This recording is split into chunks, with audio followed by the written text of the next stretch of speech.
Morning folks, Dave Canterbury with the Pathfinder School. What I thought we would do today is talk a little bit about how to maintain your bow saw or your folding buck saw. And I see a lot of things on the internet about how to sharpen your axe, how to maintain your axe, how to sharpen your knife, how to maintain your knife. But I don't see a lot about how to maintain your saw. Now, a lot of saws are really meant to be throwaway type blades. Your one-way cutting saws, like your folding saws, most of the Bacos and things like that, are really not meant to be sharpened. They're meant to just be thrown out and change the blade. But more permanent saws and bigger saws, like bow saws, buck saws, large cross-cut saws, and things like that, were really meant to be maintained in some fashion so that they could be a renewable type resource and reused. You can obviously carry several bow saw blades. It doesn't take up very much room in your pack if you are planning an extended stay, and there's nothing wrong with that. But understanding how to maintain the blade that's currently in your saw, as far as resetting the teeth and sharpening the teeth, can be advantageous over the long term to make every blade last just that much longer.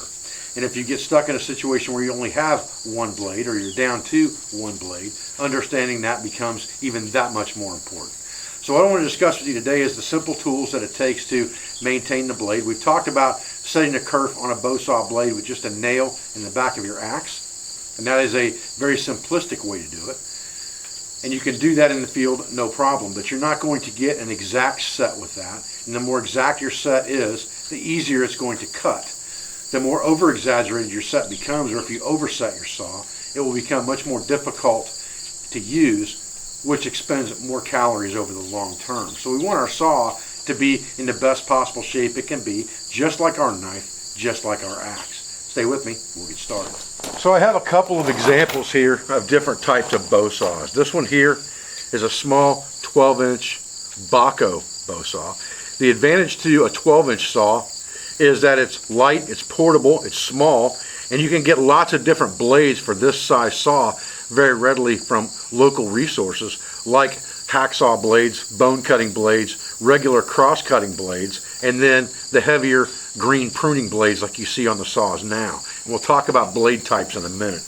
Then I have a bigger 21-inch type bow saw here, and these were known as Swede saws or bow saws or buck saws, depending on who you're talking to. And this saw was patented, this saw design was patented in the 1920s by Sandvik, and that's why it is called the Swede saw, or was known as the Swedish saw, because it was patented by someone from Sweden in Sandvik, and Sandvik Baco still makes saws and saw blades to this day. Obviously this is a Sandvik Baco bow saw. Here, this is just your garden variety hardware saw bow saw. But for purposes of budget, something like this is less than $10. Something like this is going to cost you well over $20 in most cases. The blades are cheap to replace, but they're easily maintained as well. Now, the saws that we see a lot nowadays are the folding type buck saws or bow saws. And this is more of a bucking saw than a bow saw, in that it doesn't have that bow coming over the top of it. This is more of what's called a buck saw, and the reason it's called a buck saw is it's for bucking wood or cutting larger logs down to manageable pieces that you can then split into firewood, and you are bucking the log. And this would be a bucking type saw. But again, even a bucking type saw really had different types of blades depending on the material you were trying to process.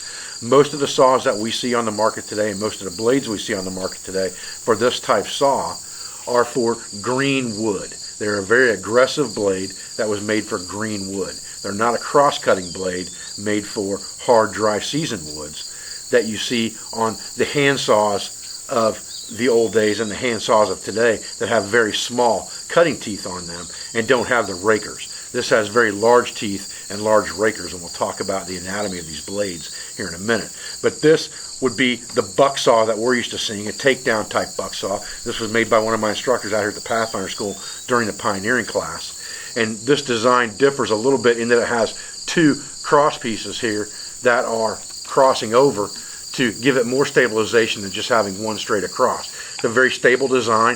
It's V'd off here and it works really, really well. It's easy to make, so the only you have to do is carry the buck saw or bow saw blade with you, and you can make the saw in the field if you choose to go that route. Okay, so this is generally the type of saw blade that you see on the market today. And it is made for cutting green wood, as I said. This is a very aggressive type blade, made for pruning, bucking down branches and larger limbs and sometimes logs that are of the 2 to 5 inch diameter. And it's made to cut green wood, not really hard seasoned dry wood. Let's talk about these different teeth for a minute so we understand the anatomy of this saw blade. What you have is you have an M-style tooth here that's called a raker, and you have a V-style tooth here that's called a cutter. And those teeth have two different functions. These pointed teeth are the cutters, just like they're called. They're for cutting the wood. These raker teeth, which actually sit lower when you look at them on the plane, they actually sit, the raker teeth sit lower than the cutters, are really only made to move material out of the kerf. And the kerf is the width of the cut the saw blade makes in the wood, which allows it to free move, is called the kerf. So this raker removes material from the kerf, and these cutters actually cut the kerf deeper as the saw is moved back and forth. Okay, I want to look at two different blades kind of side by side for a minute, because saw blades, bow saw blades that you buy are not necessarily all created equal. The first blade that we looked at, the blade we've been talking about, is a Baco blade. The blade above that here is just a normal everyday hardware store $5, $6 replacement blade. And if you look at these blades, the raker teeth on the Sandvik are much bigger than the raker teeth of the cheaper blade.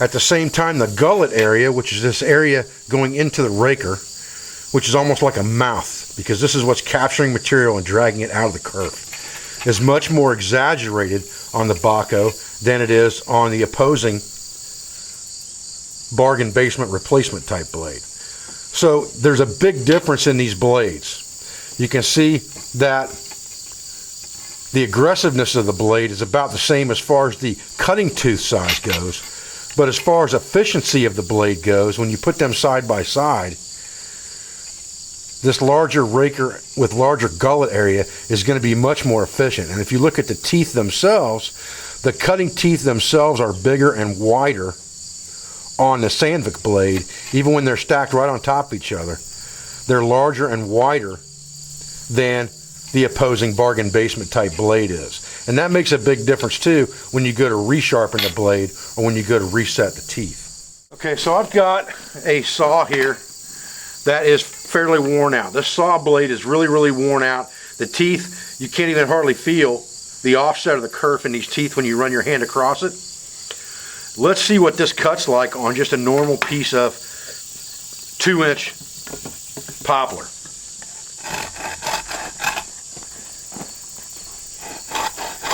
Now if you look at that, you can already see that because there's no kerf, because there's no offset, you've got a really fine cut in there with no wood displacement, and your saw's binding right off the bat. So now that we know that this blade's not going to get the job done, we need to refurbish or rework this blade to make it work like it's supposed to. So let's take it over and do that now. These are the tools that I'm going to use to redo this blade and resharpen and reset this blade. And I can tell you now, most of that stuff is bought off either Etsy, Amazon, or at flea markets, and there's less money and everything's sitting right there than there is in one good Sandvik replacement blade for a 30-inch saw. So the payoff and the return of that initial investment of $30 or less, and the most expensive part was this saw set. It was about 20 bucks. All those files and stuff can be had for $1/4 a piece or less. The return on investment there is huge, because now I can make blades last 2, 3, 4, 5, 10 times longer than they normally would without throwing them out. Okay, so once we put this blade in a vise, the first thing we want to do is take a file and we want to even out the height of our cutting teeth. Not the rakers, remember they're already below the cutting teeth. But we'd like to get the teeth at an even height. So we're just going to take a file and lightly run it across those teeth, just like this. And then we'll lay our file on top of the teeth to make sure that there's no space between the teeth and the file, to make sure that they're all even. We don't have to get excited about that. It doesn't take much to get that done. Now the next step in this process is to determine which side of our tooth is already sharpened, so that we know where to start if our kerf is pretty much gone. Now if I look at this real close, I can tell that this tooth is pushed out just a little bit this direction. That means the back side of that tooth is going to be sharpened, because when it's bent out, we want that sharpened side out. So we'll get a small file here. I've got a couple different ones, and none of these files cost more than, you know, a quarter probably at the most. Some of them cost a lot less than that. So we'll get a small triangle file here, and we'll get on the inside of this tooth, and we know it's got to come this way. We want about a 75-degree cutting angle on this tooth. So we'll just go inside it this way. Again, we want a pretty steep angle there. And we'll go this direction.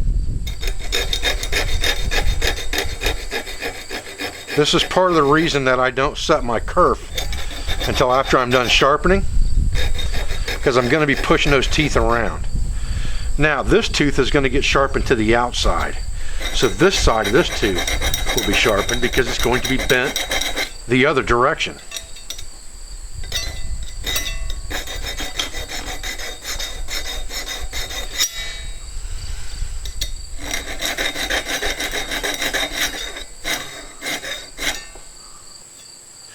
And then again, alternating back.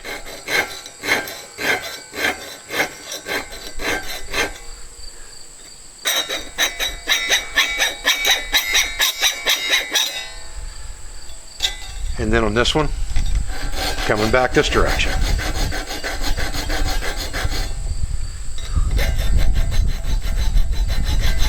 Trying to maintain that angle of about 75 degrees. And I might not have it quite steep enough, but it's close. Now when I get to this raker tooth, and you can see this is one of those cheaper blades, and the rakers aren't very deep. The gullet is not very deep on this raker. But the raker teeth should be sharpened at a 90-degree angle. So I'm just going to get in here and sharpen the front of this tooth at a 90-degree angle, the back of it at a 90-degree angle, and then I'm going to take that triangle file both of these faces here at a 90-degree angle, just like that. Then I would move on to the next row of teeth. So every other one gets sharpened on the opposite side. This one will be pushed this direction. This one, when it's set, will become this direction. This one will go that direction. This will go this direction.